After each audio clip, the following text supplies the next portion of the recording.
Vehivavy 12 na 13 taona no miara-miasa amin'ireo jolapanendaka vazaha ao Nosy Elville amin'izao fotoana izao ny farany herinandro teo. Lehilahy mpanendaka miisa 2 ihany koa no saron'ny zandary ary manentana ireo ray aman-dreniny.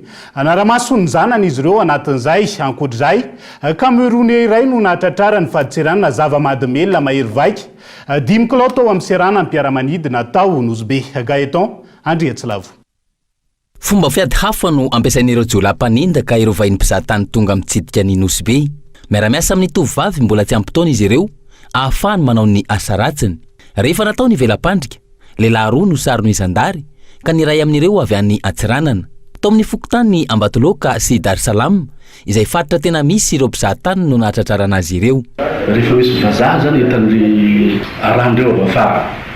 Alaindreo forcé zany le téléphone dia pasena namana avy afara izy iny dia jusqu'agny amin'ny zaza minera vehivavy tena mbola kely reny.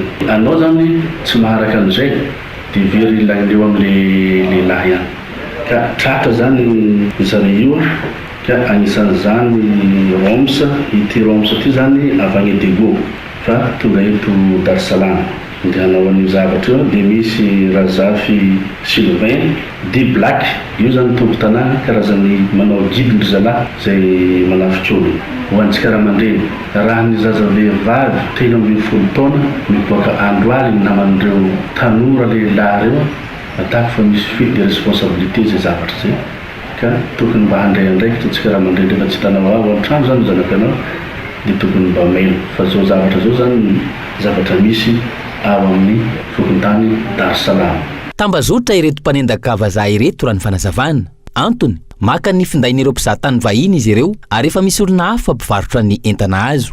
Ankoatr'izay, vitan'izy ireo ihany koa ny maka vola ao anatin'ny finday izay azo ao anatin'ny 420 ora na inona tambazotra ampiasaina amin'ny puce. Nanamafy ny mpitandro filaminana fa misedra olana manoloana ny firongatry ny mpanao asa ratsy ao an-toerana izy ireo.